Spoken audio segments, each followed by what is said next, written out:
Welcome to Lakshmi food. સ્વાગત છે તમારું મારી યુટ્યુબ ચેનલમાં. તો ચલો, આજે આપણે બનાવવાના છીએ મકાઈના લોટના મુઠિયા. આપણે દૂધીના મુઠિયા અને એ બધું તો આપણે વારે વારે બનાવતા હોઈએ છીએ, પણ આજે આપણે એક નવા લોટમાંથી મુઠિયા બનાવવાના છે, જે છે મકાઈના મુઠિયા. તો ખાવામાં એકદમ સરસ મીઠા અને ટેસ્ટી અને પચવામાં એકદમ સારા રહે છે. તો એના માટે આપણે અહીંયા મકાઈનો લોટ લઈ લીધેલો છે 2 વાટકી. 1 વાટકી ભાખરીનો લોટ લીધો છે અને અડધી વાટકી જેવો મેં અહીંયા ચણાનો લોટ લઈ લીધેલો છે. હવે આની અંદર નાખવા માટે આપણે મીડિયમ ખાટું દહીં લેવાનું છે, ગરમ મસાલો, દળેલી ખાંડ, અજમો, સફેદ તલ, આદુ મરચાં લસણની પેસ્ટ, લીલા ધાણા અને દૂધી લઈ લેવાની છે. દૂધી એકદમ મેં સરસ કૂણી લીધેલી છે. મોણ માટે તેલ અને આપણે જનરલ મસાલાનો ઉપયોગ કરવાનો છે. તો સૌથી પહેલાં આપણે દૂધીને છોલી અને ખમણી લેવાની છે. દૂધીને મેં ધોઈને તૈયાર રાખી હતી, એને આવી રીતે સરસ છોલી નાખી છે અને આવી ખમણીની મદદથી આને સરસ મજાની ખમણી લેવાની છે. દૂધી મેં એકદમ સરસ કૂણી લીધેલી છે. હવે આની જ અંદરથી આપણે લોટ બાંધવાનો છે. દૂધીમાંથી પાણી છૂટે છે એટલે આની અંદર પાણીની વધારે જરૂર નથી પડતી અને ડાયરેક્ટ દૂધીની અંદર જ આપણે લોટ બાંધી લઈશું. આમાંથી પાણી નિતારવાનું નથી. હવે અહીંયા મેં લીલા ધાણા, આદુ મરચાં લસણની પેસ્ટ, સફેદ તલ અને અજમો લીધેલો છે. અજમાને આવી રીતે હાથથી સરસ મસળી લેવાનો છે, જેથી કરીને ટેસ્ટમાં સરસ લાગે અને એકદમ ઝીણો થઈ જાય. હવે અહીંયા આપણે ગરમ મસાલો એડ કરેલો છે અને લીલા મરચાં નાખ્યા છે એટલે આપણે આની અંદર મરચું પ્રમાણસર નાખવાનું છે. 1 ચમચી મરચું, 1.5 ચમચી ધાણા જીરું અને 1.5 ચમચી જેવી હળદર લઈ લીધેલી છે. અને ટેસ્ટ પ્રમાણે આપણે આની અંદર મીઠું એડ કરી લેવાનું છે. અહીંયા મેં 2 ચમચી જેવું મીઠું એડ કરેલું છે. હવે આની અંદર દળેલી ખાંડ એડ કરી દેવાની છે. આપણે એની અંદર દહીં નાખવાના છે એટલે ખાટો મીઠો ટેસ્ટ આવે એના માટે આપણે દળેલી ખાંડ એડ કરીએ છીએ. જો તમને ના ફાવે તો તમે સ્કીપ પણ કરી શકો છો. અને હાથથી આપણે બધી જ વસ્તુ આવી રીતે મસાલા અને આપણું વેજીટેબલ સરસ મિક્સ કરી લેવાનું છે. દૂધી સાથે આપણા મસાલા બધા આવી રીતે મિક્સ થઈ જવા જોઈએ. હવે એની અંદર આપણે સૌથી પહેલાં મકાઈનો લોટ એડ કરવાના છીએ અને એને પણ દૂધી સાથે આવી રીતે સરસ મિક્સ કરી લેવાનો છે. પાણી નાખવાની જરાય ઉતાવળ નથી કરવાની. લગભગ તો આની અંદર આપણે પાણીની જરૂર જ નહીં પડે, કેમ કે દૂધીમાંથી એટલું પાણી છૂટે છે અને બાકી દહીં નાખવાનું છે એટલે આપણે જરૂર નહીં પડે. હવે અહીંયા મેં ચણાનો લોટ લઈ લીધેલો છે અડધી વાટકી. તો તમે જોઈ શકો છો હજી સુધી આપણે પાણી નથી નાખ્યું, પણ લોટ આપણો સરસ આવી રીતે મિક્સ થઈ ગયેલો છે. હવે એની અંદર આપણે મોણ માટે તેલ એડ કરી લેવાનું છે. તો અહીંયા હું 2 પાવડા જેવું તેલ એડ કરી લઉં છું. આની અંદર વધારે મોણની જરૂર નથી પડતી, પણ 2 પાવડા જેવું તો આપણે એડ કરવાનું છે. આની અંદર દૂધી આવે છે એટલે સરસ આપણા મુઠિયા પોચા જ બને છે. તો તેલ નાખ્યા પછી પણ તમે જોઈ શકો છો આપણે હજી પાણીની જરૂર નથી પડી. અને હાથથી સરસ મસળી અને બધી જ વસ્તુ આવી રીતે મિક્સ કરી લેવાની છે. હવે આપણે જે ભાખરીનો લોટ લીધો તો એ આની અંદર લાસ્ટમાં એડ કરી દેવાનો છે અને હાથથી સરસ આવી રીતે મસળતા જવાનું છે અને બધા જ લોટને આવી રીતે મિક્સ કરતું જવાનું છે. આ મુઠિયાનો ટેસ્ટ એકદમ સરસ આવે છે. તમે પણ આવી રીતે બનાવજો અને કમેન્ટમાં મને કહેજો કે તમારા મુઠિયા કેવા બને છે. અને હજી સુધી જો તમે મારી ચેનલને સબસ્ક્રાઈબ નથી કરી તો ફટાફટ સબસ્ક્રાઈબ કરી દેજો અને બેલ આઇકોન દબાવવાનું ના ભૂલતા, જેથી કરીને આવનાર તમામ નવી રેસીપીના વિડીયો ફટાફટ તમારી સુધી પહોંચી જાય.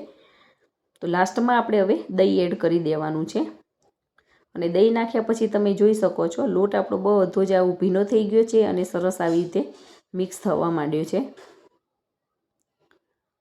આવા જ મુઠિયા બનાવવા માટે તમે મારી વિડીયોમાં લાસ્ટ સુધી બન્યા રહેજો અને દરેક ટ્રીકને ફોલો કરી અને તમે પણ મુઠિયા બનાવજો. તો તમારા મુઠિયા જો તમે પહેલી વખત બનાવતા હશો તો પણ બહુ જ સરસ બનીને તૈયાર થવાના છે. અને જો તમને મારો આ વિડીયો પસંદ આવે તો વિડીયોને લાઈક કરજો અને તમારા ગ્રુપમાં ચોક્કસથી શેર કરજો. તો બિલકુલ પાણી વગર આપણો લોટ સરસ બંધાઈને તૈયાર થઈ ગયો છે અને આપણે મીડિયમથી કેવો લોટ બાંધવાનો છે. એકદમ ઢીલો પણ નથી બાંધવાનો અને એકદમ કાઠો પણ નથી બાંધવાનો. મીડિયમ લોટ હશે ને એના મુઠિયા બનાવશો તો એકદમ સરસ પોચા બનીને તૈયાર થશે. તો તમે જોઈ શકો છો લોટ આપણો સરસ મજાનો આવી રીતે બંધાઈ ગયેલો છે. હવે થોડુંક તેલ નાખી અને આપણે લોટને ઉપરથી લગાવી દેવાનું છે. એની શાઇનિંગ પણ સરસ આવશે અને લોટ સરસ ફર્મેન્ટેશન થઈ જશે એટલા માટે.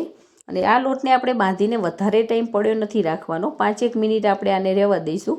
આપણે ઢોકળીને બધું તૈયાર કરશું ત્યાં સુધી આ લોટ રાખવાનો છે. પછી તરત જ મુઠિયા વાળી અને આપણે મૂકી દેવાના છે. એક ઢોકળિયામાં પાણી નાખી અને આવી કાણાવાળી જાળી મૂકી અને મેં ગરમ કરવા માટે મૂકી દીધેલું છે. અને નીચે આપણા મુઠિયા ચોંટી ના જાય એના માટે આપણે તેલને આવી રીતે ગ્રીસ કરી લેવાનું છે, જેથી કરીને પાકી ગયા પછી આપણા મુઠિયા સરળતાથી નીકળી જાય. અને પાણી આપણું સરસ ગરમ થઈ જાય અને પછી આપણે એમાં મુઠિયા મૂકીએ તો તરત જ મુઠિયાની પ્રોસેસ થવા માંડે છે. એટલા માટે આપણે અહીંયા મુઠિયા વાળીએ ત્યાં સુધી આમાં પાણીને ગરમ કરવા મૂકી દેવાનું છે. તો 5 મિનિટ પછી આપણે આ લોટને આવી રીતે સરસ મસળી અને આપણે મીડિયમ સાઇઝના મુઠિયા તૈયાર કરી લેવાના છે. એકદમ જાડા કે એકદમ પાતળા પણ નથી રાખવાના અને એકદમ મોટા પણ નથી બનાવવાના. મીડિયમ સાઇઝના અને આવા મીડિયમ પાતળા એવા મુઠિયા બનાવીને આપણે તૈયાર કરી લેવાના છે. ત્યાં સુધી આપણું પાણી પણ ઉકળી જાય અને આપણા મુઠિયા પણ તૈયાર થઈ જાય. તો મુઠિયા બનાવીને આપણે એક સાઈડે થોડાક આવી રીતે મૂકતું જવાનું છે. અને પાણી આપણું સરસ ગરમ થઈ જાય પછી આપણે આ મુઠિયાને જાળી ઉપર ગોઠવી દેવાના છે. તો સરસ આવી રીતે લાઈનમાં ગોઠવતું જવાનું છે એટલે બધા જ મુઠિયા આમાં સમાઈ પણ જાય. તો તમે જોઈ શકો છો ઘણા બધા મુઠિયા આપણે વાળીને આમાં મૂકી દીધેલા છે. બધા જ મુઠિયા આપણા બની ગયા છે. હવે આનું ઢાંકણ બંધ કરી અને એકદમ લો ટુ મીડિયમ ગેસની ફ્લેમ ઉપર આને 20 થી 25 મિનિટ સુધી પાકવા દેવાના છે. ત્યારે જ આપણા મુઠિયા સરસ પાકીને તૈયાર થશે. આ મુઠિયા પકાવવામાં આપણે જરાય ઉતાવળ નથી કરવાની. 25 મિનિટ પછી હું ઢોકળિયાનું ઢાંકણ ખોલી અને ચેક કરી લઉં છું. હવે આ ચેક કરવા માટે આપણે એક ચપ્પાની મદદથી એની અંદર આપણે આવી રીતે ચેક કરવાનું છે. ચપ્પુ એની અંદર નાખીને જોવાનું છે. જો આપણું ચપ્પુ આવી રીતે એકદમ ક્લીન નીકળે તો સમજી લો કે આપણા મુઠિયા સરસ થઈ ગયા હોય. તો આ સમયે આપણે ગેસની ફ્લેમ બંધ કરી દેવાની છે અને ઢોકળિયાને નીચે ઉતારી અને 5 મિનિટ રહેવા દેવાનું છે. આપણા મુઠિયા થોડાક ઠંડા પડે એટલે આપણે એક વાસણની અંદર આવી રીતે કાઢી લેવાના છે. અને તમે જોઈ શકો છો એક પણ મુઠ્ઠી એકબીજાને ચોંટ્યું નથી. એકદમ સરસ ડ્રાય પાકી ગયેલા છે. હવે સહેજ ઠંડા થાય પછી આપણે મુઠિયાને સરસ કટિંગ કરી લેવાના છે. એક બોર્ડની ઉપર હું લઈ અને સરસ મુઠિયાને આવા મીડિયમ પતલા એવા કટિંગ કરી લઉં છું.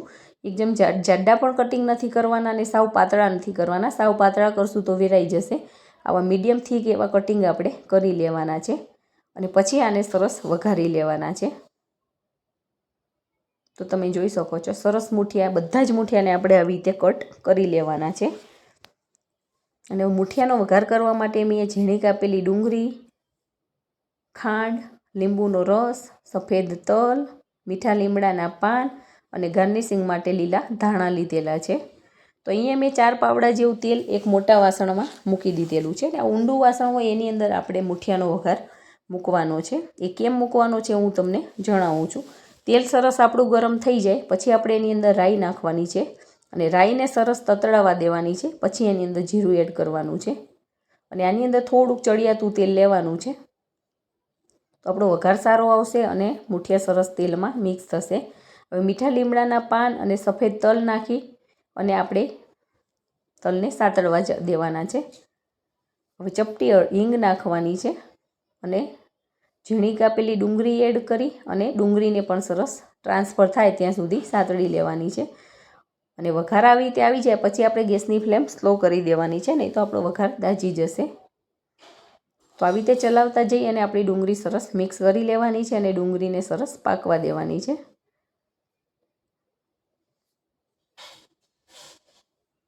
ડુંગળી આપણી ટ્રાન્સપરન્ટ થઈ ગઈ છે. હવે એની અંદર આપણે વેજીટેબલના ભાગનું મીઠું એડ કરવાનું છે અને ચપટી હળદર એડ કરવાની છે જેથી કરીને આનો કલર સરસ આવે. મુઠિયામાં આપણે બધા મસાલા કરેલા જ છે પણ આપણે આ વેજીટેબલ્સ ડુંગળીને એવું નાખીએ છીએ એટલે એના ભાગનું આપણે થોડાક મસાલા કરવા પડે છે. અને ના કરો તો પણ ચાલે પણ આપણું ફીકા ના લાગે એના માટે થોડુંક મીઠું અને હળદર એડ કરી લઈએ છીએ. આની અંદર તમારે લીલા મરચાં નાખવા હોય તો પણ નાખી શકો છો, પણ મેં મૂઠિયાની અંદર લોટ બાંધતી વખતે નાખ્યા છે એટલે આ વઘારમાં હું નથી નાખતી. આની અંદર ફક્ત આટલી જ વસ્તુને એડ કરી લઉં છું. હવે આપણે જે કટિંગ કરેલા મૂઠિયા છે એને આપણે આની અંદર એડ કરી લેવાના છે તપેલાની અંદર. અને મૂઠિયા નાખીને આપણે ચમચાથી એને હલાવવાના નથી, પણ આપણે સાણસીની મદદથી તપેલાને આવી રીતે ઉપર નીચે કરતા જઈએ અને સરસ મિક્સ કરી લેવાના છે. અને આ મિક્સ કરતાં ફાવે ને આવી રીતે ઉછાળતા ફાવે એટલા માટે આપણે ઊંડું વાસણ લેવાનું છે. અને જો આપણે પોળી કઢાઈ કે એવું લઈએ છીએ તો આવી રીતે ઉછાળતી વખતે બહાર નીકળી જાય છે, એટલા માટે. હવે દળેલી ખાંડ નાખી અને પાછું આપણે આવી રીતે ઊંચું નીચું કરી અને સરસ મિક્સ કરી લેવાનું છે. અંદર ચમચો ફેરવીએ તો આપણા મૂઠિયા તૂટી જતા હોય છે, એટલા માટે આપણે આવી રીતે ઉછાળવાના છે. અને લાસ્ટમાં બધી જ વસ્તુ એડ થઈ જાય પછી થોડોક આપણે ચમચો આવી રીતે ફેરવી લેવાનો છે અને બધી જ વસ્તુ એક સરખી કરી લેવાની છે. હવે લાસ્ટમાં આપણે આની અંદર લીંબુનો રસ નાખવાનો છે અને આ સમયે ગેસની ફ્લેમને બંધ કરી લેવાની છે. અને વળી પાછું આપણે ઊંચા નીચી કરીને મિક્સ કરી લઈશું, જેથી કરીને લીંબુનો રસ બધામાં ભળી જાય. આ ખાટા મીઠા તીખા એવા મૂઠિયા આપણા સરસ લાગે છે. હવે લીલા ધાણા નાખી અને વળી પાછું આપણે આને ઊંચું નીચું કરી અને સરસ મિક્સ કરી લેવાના છે. તો છે ને એકદમ સરસ, દેખાવમાં પણ જોરદાર લાગે છે અને આની ખુશ્બુ પણ બહુ સરસ આવી રહેલી છે. તો જોતાં જ ખાવાનું મન થઈ જાય એવા મૂઠિયા આપણા બનીને તૈયાર થઈ ગયા છે. તો તમે પણ મારી આ દરેક ટ્રીકને ફોલો કરી અને મૂઠિયા બનાવજો. જો તમે પહેલી વખત બનાવતા હશો તો પણ તમારા મૂઠિયા બહુ જ સરસ બનીને તૈયાર થવાના છે. અને એકદમ હેલ્ધી છે, બાળકોને લંચ બોક્સમાં ભરી આપી શકો છો, ટિફિનમાં પણ લઈ જઈ શકાય છે અને નાસ્તાની અંદર પણ ખાઈ શકાય છે. ક્યાંક ટ્રાવેલિંગ કરતા હોય એ સમયે તમે આને લઈ જાઓ તો બહુ જ સરસ મજા આવે છે. એકદમ મસાલેદાર ચટાકેદાર આપણા મકાઈના લોટના મૂઠિયા બનીને તૈયાર છે. તો તમે પણ બનાવો ને એન્જોય કરો. Thank you.